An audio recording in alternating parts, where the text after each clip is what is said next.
তাহলে বুঝেন, যদি এরাও ক্ষমতায় যায় এই দেশের মুসলিমরা শান্তিতে থাকতে পারবে না, শান্তি পাবেন, এটা ভালোভাবে মনে রাখবেন, ভালোভাবে কাগজে কলমে লিখে রাখবেন। এরা এখনই নাস্তিক মুরতাদের মতো বক্তব্য দিচ্ছে, এরা এখনই ইসলাম বিদ্বেষী বক্তব্য দিচ্ছে, এরা এখনই কোরআন সুন্নাহ বিরোধী বক্তব্য দিচ্ছে। এরা বলে আমাদের পরিচয় নাকি ধর্মের ভিত্তিতে হবে না, আমাদের পরিচয় নাকি দেশের ভিত্তিতে হবে। চিল্লিয়ে বলি নাউজুবিল্লাহ। আমাদের পরিচয় ধর্মের ভিত্তিতে নয়, আমাদের পরিচয় হলো রাষ্ট্রের ভিত্তিতে। অসম্ভব কথা। আমার আপনার আগের পরিচয়, আসল পরিচয়, মূল পরিচয় হলো ধর্মের ভিত্তিতে, ঠিক না ঠিক কথা বলেন? আমরা আমাদের প্রথম পরিচয় হইল, আমাদের জাতীয় পরিচয় হলো আমরা মুসলমান, আমাদের ধর্ম হলো ইসলাম। তারপরে আমাদের দেশীয় পরিচয় হলো আমি বাঙালি, ঠিক না ঠিক কথা বলেন? আগে হলো আমার পরিচয় আমি মুসলমান, তারপরে আমি কি ইন্ডিয়ান না পাকিস্তানি না আফগানিস্তানি না বাংলাদেশি, সেটা হলো পরের পরিচয়। কিন্তু আমার আপনার আগের পরিচয় হলো, প্রথম পরিচয় হলো জাতীয় পরিচয় হলো, আল্লাহ বলেছেন ওমান আহসানু কাওলাম মিম্মান দাআ ইলাল্লাহ ওয়া আমিলা সালিহান ওয়া ক্বালা ইন্নানি মিনাল মুসলিমিন, ঠিক না ঠিক কথা বলেন? আমার আপনার প্রথম পরিচয় হলো আমি আর আপনি মুসলমান, আমার আপনার প্রথম পরিচয় হলো আমি আর আপনি মুসলমান, পরের পরিচয় হলো আমি আর আপনি বাঙালি, ঠিক না ঠিক ভাইরা আমার? একটু ভালোভাবে বুঝেন। এরা এখনই ইসলাম বিরোধী এত বক্তব্য দিচ্ছে। তাহলে যেখানে আল্লাহ তাআলা বারবার কোরআনের মধ্যে বলছেন ওয়ালা তামুতুন্না ইল্লা ওয়া আনতুম মুসলিমুন, তোমরা মুসলমান হয়ে মরিও না, মুসলমান হয়ে মরিও না, মুসলমান না হয়ে মরিও না, মুসলমান না হয়ে মরিও না, মুসলমান না হয়ে মরিও না, অর্থাৎ মুসলমান হইয়া মরো, মুসলমান হইয়া মরো, মুসলমান হয়ে মরো। তাহলে বলেন আমার আপনার পরিচয় কি আগে বাঙালি না আমার আপনার পরিচয় আগে মুসলিম? কোনটা বলেন না? কোনটা কোনটা ভাইয়ারা আমার? আরে আওয়াজ দিয়ে বলেন না কোনটা ভাইয়ারা আমার? আরো জোরে বলেন না কোনটা? ভালো মনে রাখবেন, আমরা কারো গোলামি করি না, কারো দাসত্ব করি না।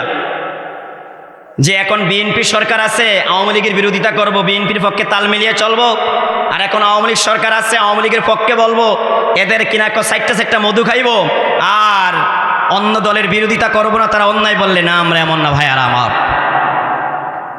ন্যায়কে ন্যায় বলতে হবে, অন্যায়কে অন্যায় বলতে হবে, রাতকে রাত বলতে হবে, দিনকে দিন বলতে হবে, ঠিক না ঠিক কথা বলেন? আল্লাহ তাআলা ধরা বড় শক্ত ধরা। বলেন আল্লাহর ধরা বড় কি ধরা? আওয়াজ দিয়ে বলেন না কি ধরা ভাইয়ারা আমার? সুইডেনের এক নাস্তিক আল্লাহ তাআলার কোরআনে প্রকাশ্যে আগুন দিয়েছিল, তাকে গুলি করে হত্যা করা হয়েছে। চিল্লে বলি আলহামদুলিল্লাহ। টিকটকের লাইভ করা অবস্থায় তাকে গুলি করে কি করা হয়েছে বলেন না ভাইয়ারা আমার? হত্যা করা হয়েছে। আল্লাহ তাআলা ধরেন, ধরলে আর কি করে না, সার দেয় না। আল্লাহর ধরার থেকে কেউ রক্ষা পায় না, কেউ মুক্তি পায় না, কেউ নিস্তার পায় না। এই জন্য সাবধান সাবধান সাবধান। যুক্তরাজ্যের দিকে আপনারা তাকান, যেইভাবে দাবান হলে সব জ্বলে চাই হয়ে গিয়েছে। আল্লাহ তাআলা বলেন আমার ধরা বড় শক্ত ধরা, আমার ধরা বড় শক্ত ধরা। সেই আগুনকে নিভিয়ে দেওয়ার জন্য কত ব্যবস্থাপনা গ্রহণ করেছে, কত পথ পদ্ধতি গ্রহণ করেছে, কত তরিকা অবলম্বন করেছে, কিন্তু সে আগুন নিভাইতে পারে না। আল্লাহ বলেন ইন্না বাতশা রাব্বিকা লাশাদীদ, ইন্না বাতশা রাব্বিকা লাশাদীদ, ইন্না আযাবাল্লাহি শাদীদ। আল্লাহর আযাব বড় শক্ত আযাব, আল্লাহর ধরা বড় শক্ত। ধরলে আর ছুটার ক্ষমতা। এই জন্য মুসলিম হিসাবে আমাদের ইসলামী রাজনীতি করা এটা আমার উপরে দায়িত্ব, আপনার উপরে দায়িত্ব।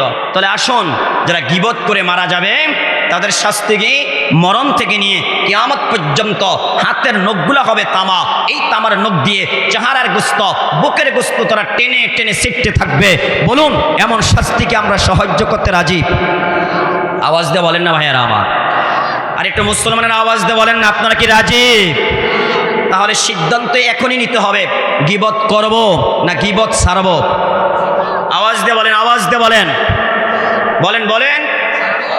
গীবত করব না ছাড়ব? গীবত শুনব না শোনা বন্ধ করব? বলেন না ভাইয়ারা আমার? হে আমার ভাইয়ারা, বন্ধুরা আমার, অপরে বর্ণনা ইবনে আব্বাস রাদিয়াল্লাহু তাআলা আনহু থেকে বর্ণিত, তিনি বলেন আল্লাহ তাআলা মেরাজের রজনীতে আমার আপনার নবীকে ভ্রমণ করাইতেছিলেন। এমনই সময় আমার আপনার নবী দেখতে পাইলেন ওয়া নাযারা ফিন্নার, আমার আপনার নবী মেরাজের রজনীতে ভ্রমণ করতে করতে করতে করতে হঠাৎ করে নবীজির নজর জাহান্নামের দিকে চলে গেল। জাহান্নামের ভিতরে আমার আপনার নবীর নজর চলে গেল। নবীজি বলেন তখন আমি দেখতে পাইলাম ফাইদা কওমি ইয়াকুলুনাল জিফা, আমি নবী দেখতে পাইলাম এক শ্রেণীর মানুষ পচা দুর্গন্ধময় গোশত ভক্ষণ করতেছে। বলি না আউযুবিল্লাহ।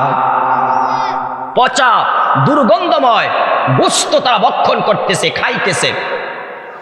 নবীজি তখন বললেন, হে জিব্রাইল, এই মানুষগুলা এভাবেই জাহান্নামের শাস্তি ভোগ করতেছে, এভাবেই জাহান্নামের দাউ দাউ আগুনে তারা জ্বলতেছে, তারপরও তারা জাহান্নামের মধ্যে এই পচা দুর্গন্ধময় গোশত তারা কেন ভক্ষণ করতেছে? ব্যাপার কি, কারণ কি, তাদের অপরাধ কি? জিব্রাইল আলাইহিস সালাম জবাব দিলেন, নবীজি, আল্লাযীনা ইয়াকুলুনা লুহুমান নাস, এই মানুষগুলা দুনিয়াতে থাকতে গীবত করত, অন্যের সমালোচনা করত। আল্লাহ তাআলা জি বলেছেন, ওয়াইলুল লিকুল্লি হুমাযাতিল লুমাযা, ওয়াইল নামক জাহান্নাম তাদের জন্য। ওয়াইল নামক জাহান্নাম ওই সমস্ত নারী পুরুষদের জন্য যারা দুনিয়াতে থাকতে মানুষের সামনে গীবত করে, যারা দুনিয়াতে থাকতে মানুষের পিছনে গীবত করে। তাই ভাইয়েরা আমার, বন্ধুরা আমার, এক নম্বরে জানতে পারলাম যারা গীবত করে মৃত্যুবরণ করবে কিয়ামত পর্যন্ত তারা তাদের তামার নখ দিয়ে চেহারা এবং বুকের গোশতগুলো টেনে টেনে ছিঁড়ে ক্ষত বিক্ষত করবে। দ্বিতীয় নম্বরে জানতে পারলাম যারা গীবত করে মারা যাবে এই মানুষগুলো জাহান্নামে যাবে তো যাবে, জাহান্নামে যাওয়ার পরে তারা পচা দুর্গন্ধময় গোশত ভক্ষণ করবে। চিল্লায়া বলি না আউযুবিল্লাহ। তাহলে বলেন তো ভাইয়ারা আমার, বন্ধুরা আমার, এই গীবত নামক ভয়াবহ পাপ থেকে আমাদের হেফাজত হওয়ার দরকার আছে নাকি নাই? হ্যাঁ আমার ভাইয়ারা, বন্ধুরা আমার, অপরে বন্ধনে আসছে ক্বালা রাসূলুল্লাহ সাল্লাল্লাহু আলাইহি ওয়াসাল্লাম লাম্মা উরিজা বি মারারতু বিরিজালিন তুকরাজু জুলুদুহুম বিমাকারিযা মিনান নার। আমার আপনার নবী বলেন মেরাজের রজনীতে আমি নবী এমন একদল পুরুষের নিকট দিয়ে যাচ্ছিলাম, এমন একদল পুরুষের নিকট দিয়ে যাচ্ছিলাম। আমার আপনার নবী বলেন যাদের শরীরের চামড়াগুলো আগুনের কাঁচি দিয়ে কাটা হচ্ছে। কিসের কাঁচি দিয়ে? একটু আওয়াজ দিয়ে বলেন ভাইয়ারা আমার, আরো জোরে বলেন কিসের কাঁচি ভাইয়ারা আমার। আমার আপনার নবী বলেন মেরাজের রজনীতে আমি এমন এক দল পুরুষের নিকট দিয়ে অতিক্রম করলাম যেই পুরুষের শরীরের চামড়াগুলো আগুনের কাঁচি দিয়ে কাটা হচ্ছে। আগুনের কাঁচি, আগুনের কেসি ভাইয়ারা আমার, আগুনের কেসি দিয়ে তাদের শরীরের চামড়াগুলো কাটা হচ্ছে। আমার আপনার নবী বলেন তখন আমি জিব্রাইলকে বললাম, জিব্রাইল এরা কারা? এই পুরুষদের পরিচয় কি?